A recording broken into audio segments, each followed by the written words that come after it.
Udah pengen cepet-cepet pulang ya? Hah? Udah kepanasan? Tahu obat panas apa? Yang pertama minum. Sudah minum? Ada satu lagi. Apa obat panas? Tidur. Satu lagi membaca Quran, membaca kalimat-kalimat yang baik. Menjawab salam kalimat baik nggak? Nah, kalau yang kepingin adem, pengen dingin, ayo ucapkan salam yang semangat. Assalamualaikum warahmatullahi wabarakatuh. Bismillahirrahmanirrahim. Alhamdulillahirrabbilalamin. Wabihi nasta'in ala umuri dunia waddin. Wassalatu wassalamu ala asrafil anbiya wal mursalin Sayyidina Muhammadin wa ala alihi wa ashabihi ajma'in, amma ba'd. Adik-adik sekalian yang saya hormati, yang saya sayangi, dan segenap jajaran pengurus, para pengajar Ponpes, Pondok Pesantren Al-Hikmah, dan juga pondok pesantren yang lain sewilayah 3 Cirebon. Insya Allah di penghujung acara ini kita akan bicara tentang masa depan Islam atau masa depan umat Islam. Ya, saya mau tanya dulu, kira-kira masa depan Islam dan umatnya ini akan hebat atau loyo? Hebat atau loyo? Hebat. Biasanya orang hebat, ya, orang yang kalau sudah dewasa, sudah besar hebat, kecilnya hebat nggak? Hah? Kecilnya juga hebat. Ya. Ketika di TK berprestasi, ketika di SD berprestasi, makanya begitu dewasa, begitu besar jadi berprestasi. Sekarang kalau kita yakin umat Islam ini masa depannya hebat, nah kira-kira nih yang mau dengerin nih, santri-santri yang luar biasa ini harus menampilkan dirinya hebat atau loyo? Hebat. Tapi kok kelihatannya dari sini loyo-loyo ini? Udah lapar ya? Baik. Adik-adik sekalian yang berbahagia,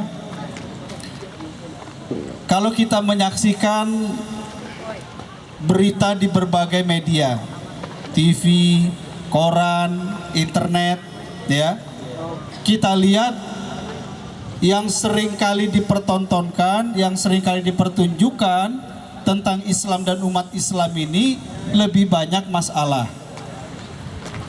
Ada yang tahu umat Islam Rohingya? Ada yang pernah dengar?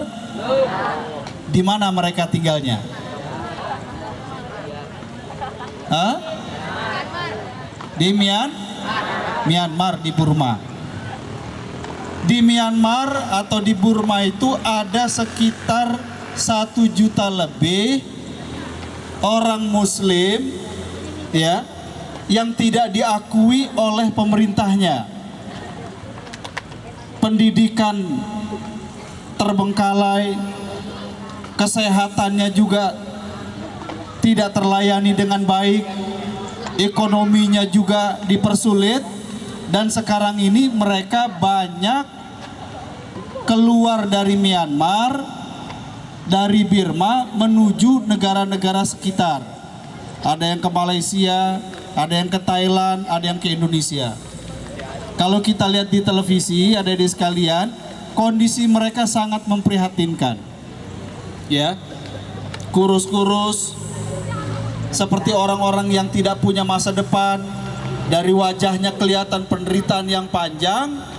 Makanya mereka hijrah keluar dari Myanmar menuju negara-negara lain yang mereka anggap menjanjikan masa depan. Itu salah satu potret atau wajah umat Islam yang kita lihat di media massa. Apalagi yang lain. Saya mau tanya, sekarang ini ada negara-negara di Timur Tengah yang sedang repot, sibuk perang satu sama lain. Coba sebutkan negara apa saja. di Timur Tengah? Hah? ISIS? Oh, Mesir. Apa lagi? Yaman. Apa lagi? Suriah. Jadi negara-negara Muslim di Timur Tengah, negeri yang dulu tempat turunnya para nabi, sekarang ini menjadi kawasan yang sibuk berperang satu dengan yang lain. Dan mereka bukan berperang dengan orang lain, tetapi berperang dengan sesama Muslim. Di Yaman, di Suriah, di Irak, mereka saling membunuh, mereka saling konflik bersenjata, dan bahkan korban jiwanya sudah sedemikian banyak. Ini yang sudah lama kita saksikan di media massa, di televisi, di koran, di internet. Ini wajah lain dari umat Islam yang kita lihat. Ya. Mungkin beberapa waktu yang lalu kita pernah menyaksikan juga di televisi wabah virus yang mengkhawatirkan banyak negara di dunia, yaitu virus Ebola. Adanya di benua apa itu? Afrika. Pusat penyebaran Ebola di mana? Salah satunya di Somalia. Ada beberapa negara Timur Tengah, salah satunya di Somalia, juga di Ethiopia. Nah, kalau kita lihat data penduduknya, adik-adik sekalian, Somalia, Ethiopia, ini mayoritas penduduknya adalah Muslim. Jadi beberapa negeri Muslim di Afrika, tapi berita yang kita saksikan adalah penderitaan karena penyebaran virus Ebola yang mematikan. Lagi-lagi wajah umat Islam, dunia Islam tampil seperti itu di hadapan kita. Adik-adik sekalian, saya mau tanya sekarang. Di Indonesia beberapa waktu yang lalu heboh, ada dua isu. Yang pertama isu narkoba. Isu narkoba. Dan bahkan kita saksikan di berita, aparat penegak hukum dari kepolisian, dari Badan Narkotika Nasional banyak menangkap bandar-bandar dan pengedar narkoba yang hasil tangkapannya itu bukan sedikit. Ada sabu-sabu ditangkap 5 kilo lebih, dimasukin di kardus yang diisi dipenuhi dengan ikan asin biar gak kecium anjing pelacak katanya. Lalu di Tangerang pernah digerebek pabrik ekstasi yang ternyata produksi ekstasinya itu bukan lagi kiloan, bukan lagi ratusan kilo, tapi sudah berton-ton produksinya. Dan ternyata walaupun sudah ada orang yang dihukum mati, ternyata peredaran narkoba, bandar narkoba tidak pernah jera di Indonesia. Sekarang saya mau tanya, kebanyakan korban narkoba di Indonesia ini siapa? Pelajar. Umumnya agamanya apa? Muslim. Lalu beberapa waktu yang lalu juga kita rame heboh berita tentang seorang anak remaja ya dengan sosial media menjajakan dirinya kepada laki-laki hidung belang sampai terbunuh. Siapa namanya itu? Ada yang ngikutin nggak beritanya? Enggak. Masa? Tata Cabi. Dan ternyata setelah kasus pembunuhan Tata Cabi, aparat kepolisian membongkar ya jaringan orang-orang yang menyalahgunakan media sosial, media online untuk perdagangan seks bebas. Dan ternyata pelakunya sangat banyak. yang umumnya adalah para remaja dan bahkan belakangan juga para artis. Saya mau tanya, kalau kita baca di berita kebanyakan pelakunya agamanya apa? Islam. Nah, jadi adik-adik sekalian, sekarang ini kalau kita berbicara kondisi umat Islam, kondisi dunia Islam yang sering tampil di media massa, di berita-berita, justru kondisi-kondisi yang buruk. Kemiskinan, penderitaan seperti Muslim Rohingya di Myanmar, konflik peperangan seperti yang terjadi di Timur Tengah, kemiskinan dan virus penyakit seperti yang terjadi di Afrika, dan bahkan kita di Indonesia yang tidak perang, yang tidak ada virus penyakit, tapi juga menghadapi masalah yang serius, mulai dari narkoba sampai perilaku seks bebas. Nah, kalau kita lihat kondisi-kondisi ini, adik-adik sekalian, ya, kalau kita melihat kasus-kasus ini, kira-kira umat Islam ini dalam kondisi sehat atau sakit? Dalam kondisi maju atau mundur?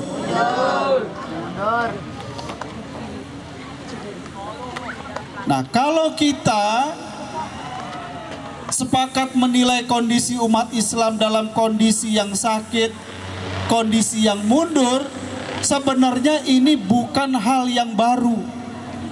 Karena baginda Rasulullah SAW jauh-jauh hari sudah meramalkan umat Islam akan menghadapi kondisi semacam ini. Umat Islam menghadapi kondisi seperti yang terjadi sekarang ini. Saling berpecah belah satu dengan yang lain. Kemiskinan ada di mana-mana.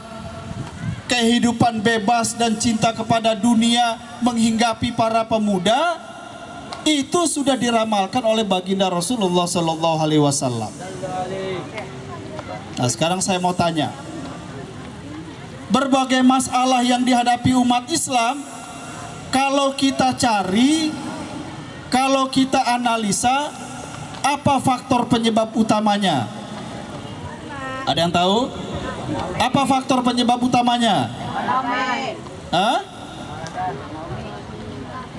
Karena kita sudah jauh dari Al-Quran dan Sunnah Rasulullah Sallallahu Alaihi Wasallam. Jadi masalah-masalah yang dihadapi oleh umat Islam dimanapun berada, kalau kita mau cari sebab utamanya adalah karena umat Islam ini sudah ibad anil Quran was sunnah, sudah menjauh dari Quran dan as-sunnah.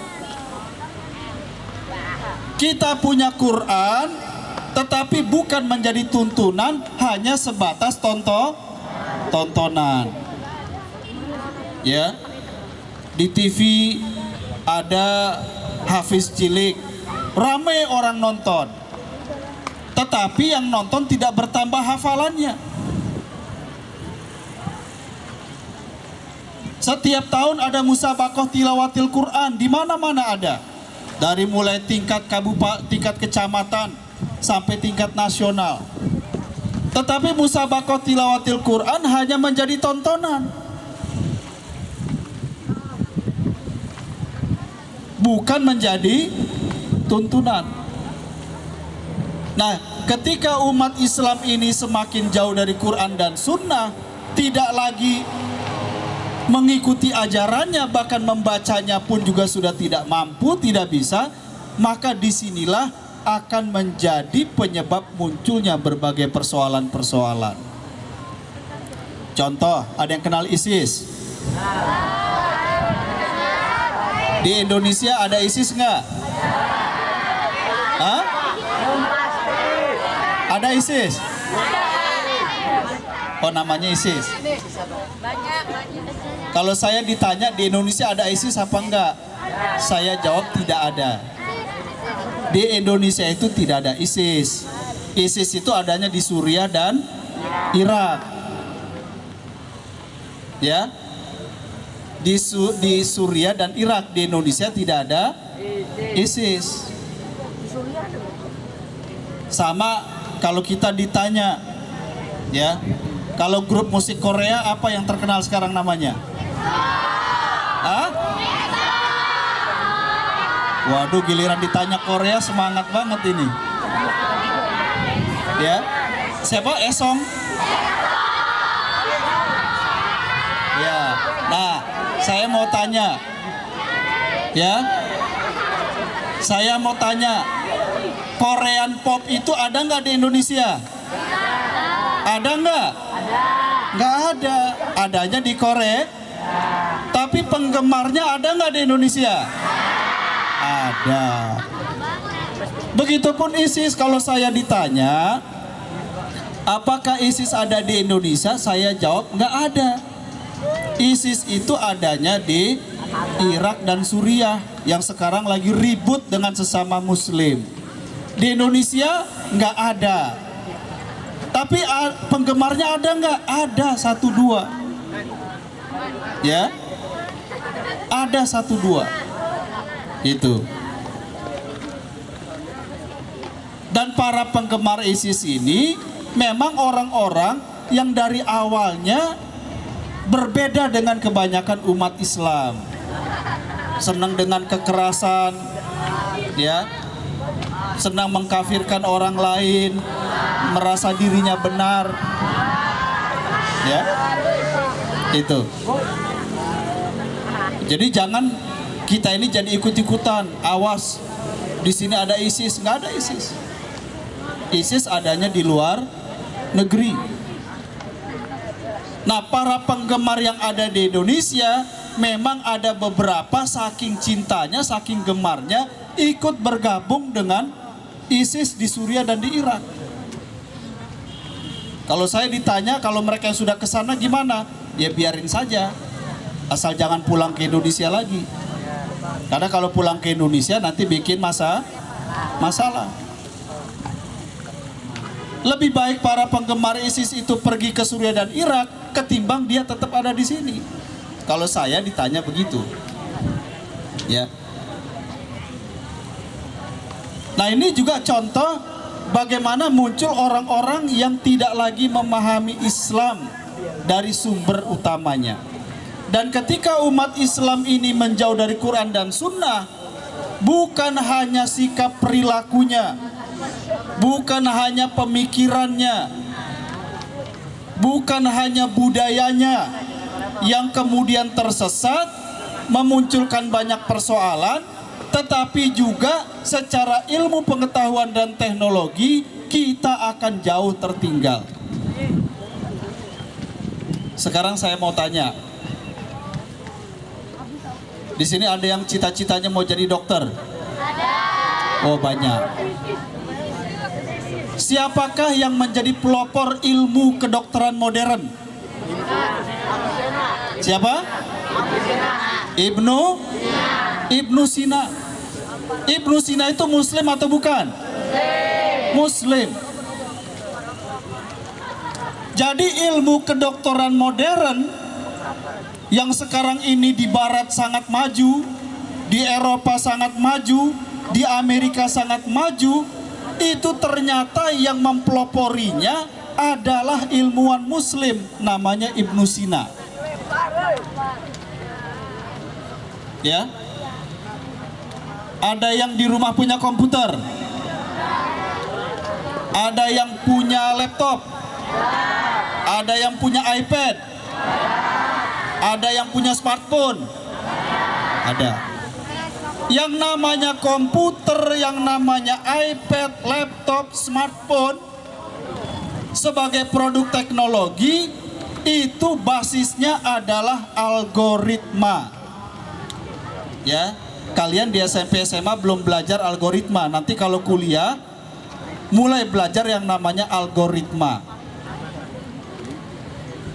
Jadi yang namanya komputer yang sekarang ini mendominasi kehidupan umat manusia, dan bahkan komputer itu sudah bisa ada di saku.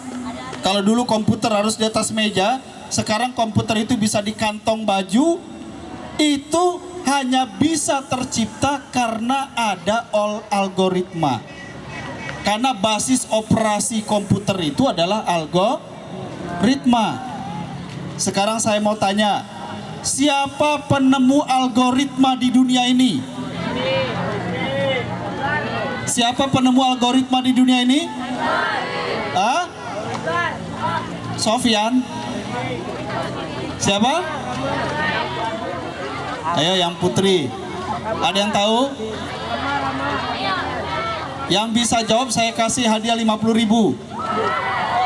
Siapa yang bisa jawab? Yang putri dulu. Ini khusus santri ya, gurunya nggak boleh jawab. Putri ada yang bisa jawab? Nggak ada. Nggak mau 50.000. Yang putra, siapa yang bisa jawab? Coba nih yang pakai jaket. Siapa? Hawa Rizmi. Alhamdulillah dapat 50.000 tuh. Ya. Jadi penemu algoritma di dunia ini namanya adalah Al-Khawarizmi. Beliau muslim apa bukan? Muslim. Sekarang pertanyaan yang kedua. 50.000 saya kasih hadiah. Al-Khawarizmi ini berasal dari negeri mana? Yang sudah jawab nggak boleh jawab. Yang belum. Al-Khawarizmi penemu algoritma berasal dari negeri mana? Hah? Apa? Nggak kedengeran yang maju. Baghdad. Baghdad. Bukan, salah. Coba yang perempuan, Putri. Ada yang tahu Al-Khawarizmi dari negeri mana? Hah? 50.000. Ya, belakang. Hah? Nggak kedengeran. Maju dikit. Persia. Bukan. Hah? Ini kelihatannya harus dikeluarin dulu duitnya, ini baru bener jawabannya. Ayo 50.000. Al-Khawarizmi berasal dari negeri mana? Hah?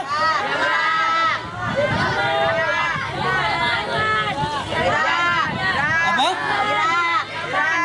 Jerman? Yaman?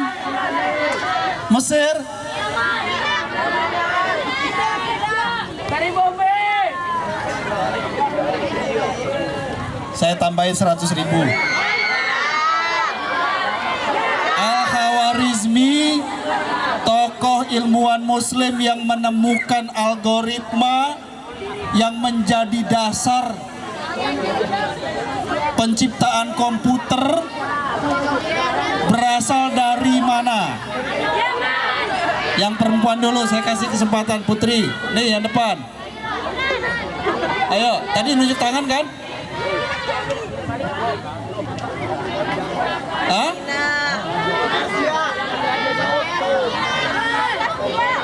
Angkat tangan dulu biar jelas yang mana, biar duitnya nggak salah alamat nih.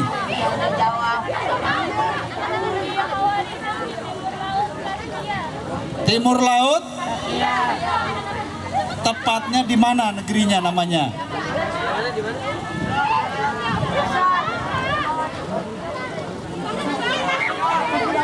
Kalau sekarang nama negaranya apa? Kalau sekarang?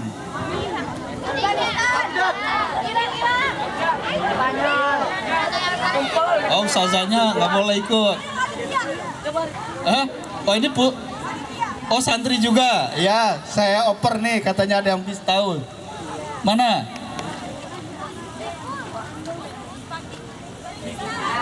Ini jawabnya rame-rame keroyokan. Apa? Uzbekistan. Betul nggak Uzbekistan? Betul, alhamdulillah. Nih. Ya. Jadi Al-Khawarizmi itu berasal dari satu kota yang namanya Samarkand. Samarkand itu ada di negeri Uzbekistan.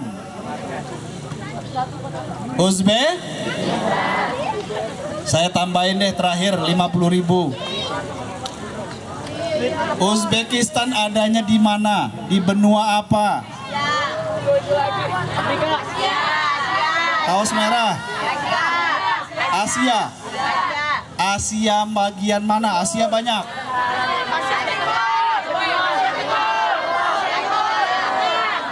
Asia Timur. Ini kok salah bareng-bareng sih? Ya ini main tebak-tebakan ini. Coba sana. Asia Tengah bekas jajahan Uni Soviet. Sini. Ya. Ini santri apa guru nih?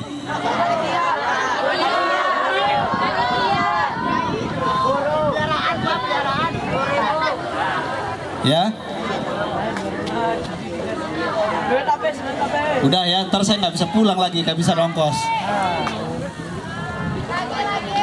Jadi Al-Khawarizmi itu ilmuwan Muslim berasal dari Uzbekistan, tepatnya kota Samarkand di Asia Tengah yang 300 tahun lebih dijajah oleh Uni Soviet. Tuh. Jadi kalau kita lihat kemajuan di dunia ini yang sekarang dikuasai oleh Barat, kedokterannya, ya, teknologinya itu punya sumbangsih dari pemikir dan ilmuwan Muslim. Kalau tidak ada Islam dan para ilmuwan Islam, Barat tidak pernah mengalami kemajuan seperti sekarang. Ini, itulah masa-masa kejayaan Islam. Masa-masa kejayaan Islam. Dan pada saat itu, ya, Asia Tengah menjadi salah satu pusat peradaban Islam. Dan di kawasan Asia Barat, Irak juga menjadi pusat dari peradaban dan kemajuan ilmu pengetahuan Islam. Nah, terakhir ya. Terakhir 50.000 mau? Ketika Asia Tengah maju dengan Islamnya, muncul pemikir-pemikir, bahkan ahli astronomi pertama di dunia juga muncul dari Asia Tengah. Di Baghdad juga muncul pusat-pusat ilmu pengetahuan Islam. Tapi kemudian dalam perjalanan sejarah, kekuatan-kekuatan peradaban Islam ini dihancurkan oleh seorang raja berasal dari Asia juga, dekat Asia Tengah. Mereka menghancurkan Samarkand, mereka menghancurkan Baghdad, sampai mereka masuk juga ke wilayah Timur Tengah. Saya mau tanya, siapa nama orang ini yang menghancurkan pusat-pusat peradaban Islam? Hah? Ya, siapa? Hah? Genghis Khan? Bener nggak? Salah? Salah katanya. Bener nggak? Bener nggak? Yang menghancurkan itu seorang raja Mongol, panglima militer dari Mongol, namanya Genghis Khan. Oh, balik lagi dia. Ya.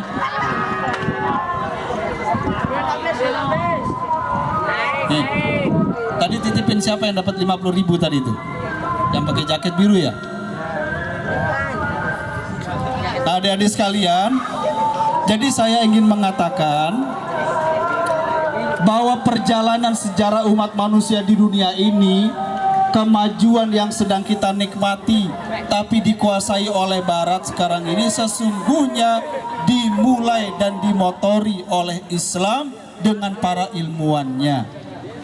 Nah, kalau sekarang kita mengalami kemunduran, Itu karena kita sekarang hanya menjadi penikmat teknologi. Kita hanya menjadi penikmat ilmu orang lain. Yang bikin algoritma adalah tokoh ilmuwan muslim, tapi yang beli komputernya kita dan belinya dari orang lain. Yang pakai smartphone-nya kita belinya dari orang lain. Orang lain memanfaatkan warisan ilmu pengetahuan dari sarjana muslim, ilmuwan muslim. Sekarang kita hanya menjadi konsumen mereka. Kita cari uang capek-capek, uang kita belanjakan membeli teknologi orang lain. Kenapa? Karena kita sudah jauh dari Quran dan Sunnah sebagai sumber kemajuan dan ilmu pengetahuan. Nah, oleh karena itu pesan saya yang terakhir, kalian sekarang ini ada di dalam masa yang Allah berikan keluasan, kelapangan, kemudahan untuk mempelajari ilmu pengetahuan sebanyak-banyaknya. Kalau kalian bisa mewarisi semangat Ibnu Sina, mewarisi semangat Al-Khawarizmi, mewarisi semangat Ibnu Khaldun dan seterusnya, maka saya yakin dan kita yakin insya Allah dalam waktu dekat masa depan umat manusia ini akan kembali ke tangan Islam, karena lahir sarjana-sarjana, ilmuwan-ilmuwan, tokoh-tokoh umat yang betul-betul mendapatkan sumber ilham, sumber pengetahuan, sumber teknologinya dari Al-Quran dan As-Sunnah. Ini. Oleh karena itu, waktu yang ada ini gunakan sebaik-baiknya. Jangan kita seperti sampah yang hanya gemar bermain dengan lalat, ya.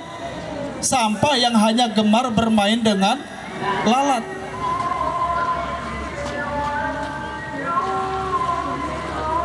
Terjebak pergaulan bebas, penyalahgunaan sosial media, ingin coba-coba narkoba, dan sekarang narkoba macam-macam. Para pengedar ini pakai berbagai cara, bahkan terakhir katanya ada permen isinya narkoba, ada kue campurannya ganja, ada biskuit campurannya ganja. Begitu sekali kita mencoba hal-hal yang dilarang Islam ini, maka kita akan terperosok, terseret jauh, yang mengakibatkan bukan saja identitas Islam kita ini menjadi luruh, ya, tetapi bahkan nasib umat dan kemajuannya juga sedang kita gadaikan.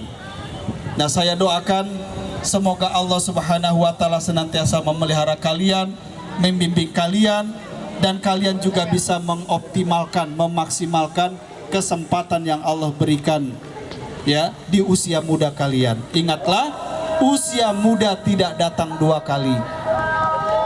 Usia muda tidak datang dua kali. Kalau kalian sudah berumur 30 tahun, 40 tahun, lalu merasa kurang ilmu, kita nggak bisa lagi kembali ke SMP dan ke SMA. Sekarang saat yang terbaik, masa-masa emas kalian mencetak diri, menyiapkan diri menjadi ilmuwan-ilmuwan muslim yang akan membalikan roda sejarah umat dari bawah ke atas, dari ketertinggalan kepada kemajuan insyaallah. Demikian, billahi taufiq wal hidayah. Wassalamualaikum warahmatullahi wabarakatuh.